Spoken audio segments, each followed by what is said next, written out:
Yeah. It's Mr. What Up Though himself, Block Forever, the field reporter today at the 2024 Orlando DJ Summit, man. Brought to you by Respect the DJ Podcast. Yes, sir. And a bunch of other people that I can't remember right now because I've been sipping. Junebug gave me a 4-drink minimum, but I think I'm on number 6 right now. Hey, I'm a big boy, so it takes a little bit more than that. But we got a legend in the building, DJ Infinite, man.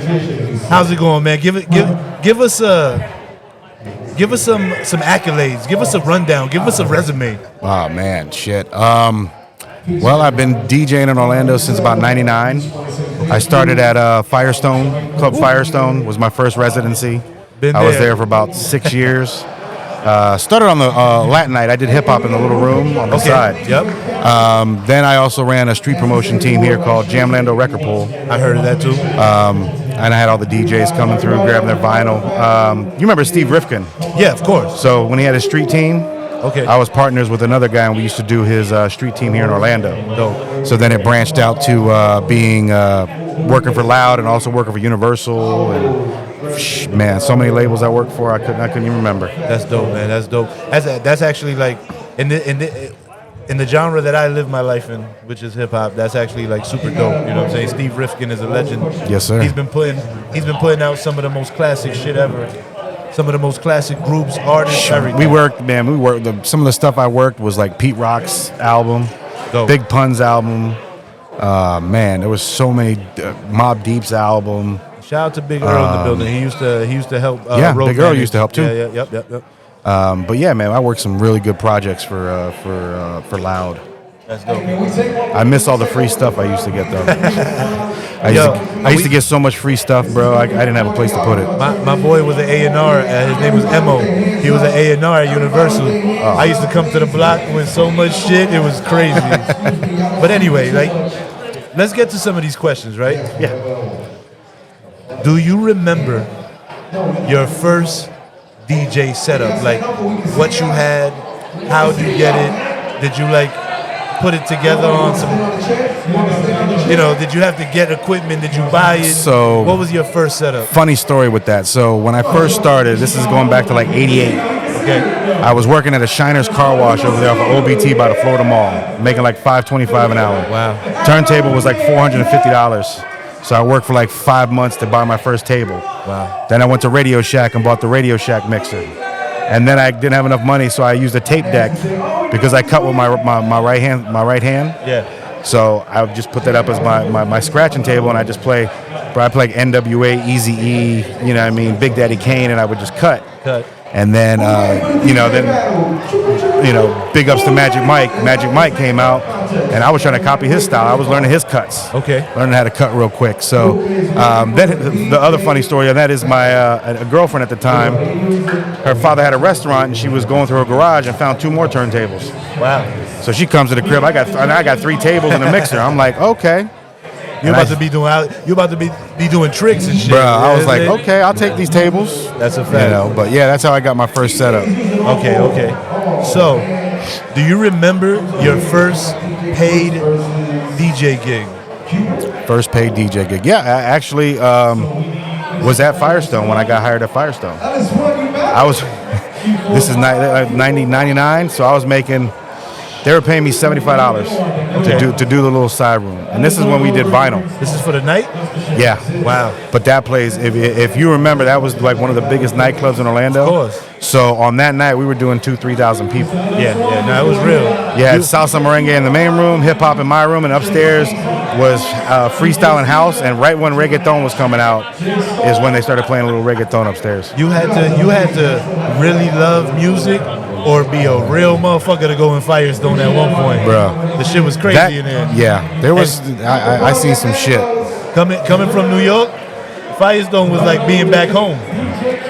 At that time, it was like Firestone felt normal to me. Yeah. It was now it's called the Vanguard, and they do more concerts than anything, but it was a really dope spot. I did 6 years residency there. I left there when he shut down in like 2007. Okay. Then opened back up, and then I was already off doing other things for other. I actually performed on stage with Fred the Godson and Talib Kweli. Oh, at Firestone. Oh, okay. So yeah, they had a nice venue. That was a big memory for me. You know, that was dope. I was in the green room chilling with Talib. I was maybe in my mid-20s at the time. Okay. And it was like it was a big thing for me. Many moons ago. That's a fact. Okay, so I've asked you are currently number 13 DJ I've interviewed today. Oh, right? Well, there's a whole bunch of us here. Only one DJ answered this question. Everybody else shied away from it. What is the craziest thing you've ever done or been a part of in the DJ booth while you were working? Let's see if I think I'm about to plead the fifth on that one. Oh man! Now, if you ask me what I see now, I tell you where I work at, and you'd be like, "Oh, okay." Yeah. No, I know where you work at. I know what you see. I see a lot. When we get off camera, I'll tell you my first experience there. But anyway, all right. So, okay, we got one DJ. Shout out to DJ AT. He's single, so he was the only one who answered that question. All right. So I have asked everybody this also. Turntable or controller? Tables. Quick answer. Right now, turntables is in the lead. Yeah, tables all day. Controller was in the lead for a little bit. Not, here's my thing. Don't get me wrong. I do use a controller, but I would, if I had a place for turntables where I work, I would definitely use them. Dope. If I could leave them there set up, no problem. But now where I'm at, the setup is, we got two DJs, so we got two controllers like as big as this table. You know what I mean? So. All right, so. Shout out to everybody here. For those who don't know, we're literally live at the Orlando 2024 DJ Summit. So we're doing this interview live with everybody still. Everything's still going on. So hopefully everything is clear. I think the battle's starting here. All right, so I'm going to ask you 2 more questions and we're done. What is your favorite genre of music to cut up, DJ, and have a good time with? I'd say 80s and 90s hip-hop. 80s and 90s hip-hop. That 90s hip-hop has been the main go-to. I got somebody who hit me with 70s soul.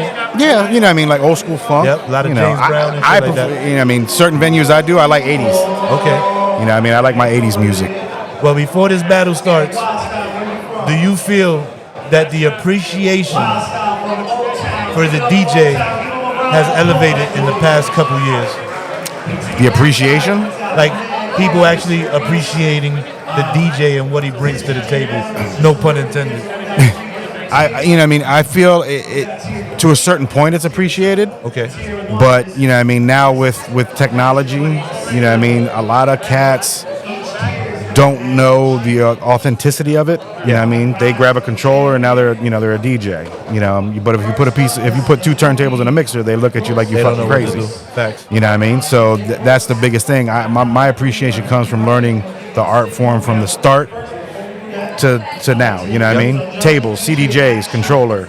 So that way, you're not going to be left out of nothing. Exactly. It's just one of those things. It's just like I would rather have somebody that can rock out on tables with Serato or vinyl than just they bought a controller now. Okay, And they just use their laptop and they're going. That's just me. That's how I feel about it. But I respect a lot of people. Hey, do what you do. But coming from how I came up, I'd rather take for instance my son. He wants to learn. Okay. I'm gonna set him up on some tables first. The gift. And then I said, you learn from there. I'll get your controller. You go from there. You can do. Once you learn on the tables, you can learn anywhere.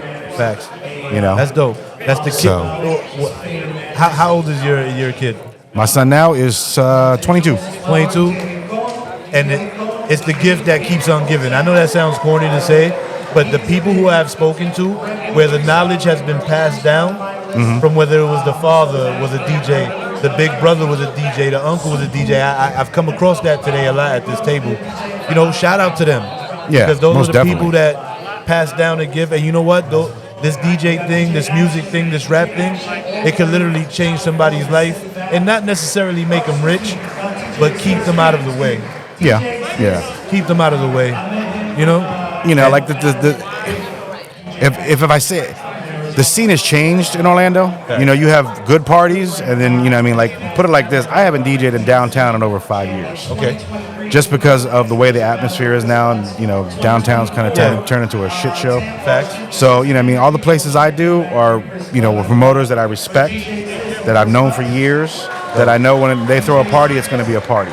Dope. You know, they don't want me to come out there and play Cardi B all fucking night or Megan Thee Stallion all fucking night.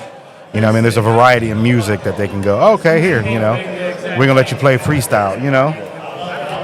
Well, DJ Infinite, I'm going to let you get back to the party, right? I asked you all the questions I wanted to ask you, and now I want to give you it's nothing much. It's my 2 new albums. All right. On a flash drive, singles and albums separated, and a few stickers in here. What size are you in shirts? 1X, 2X.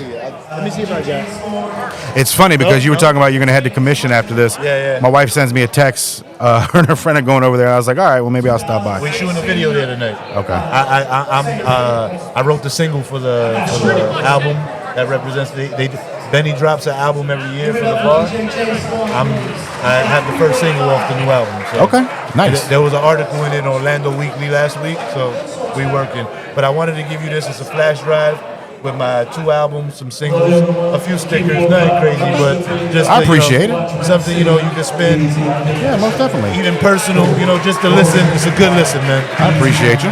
Well, we here. It's your boy, Mr. What Up Though himself, Black Forever, representing that Respected DJ podcast at the 2024 Orlando DJ Summit. We here with DJ Infinite, and we about to sign off, man. Oh, do you want to give any social media? Yeah, social media is basically on all 3 is DJ Infinite 407.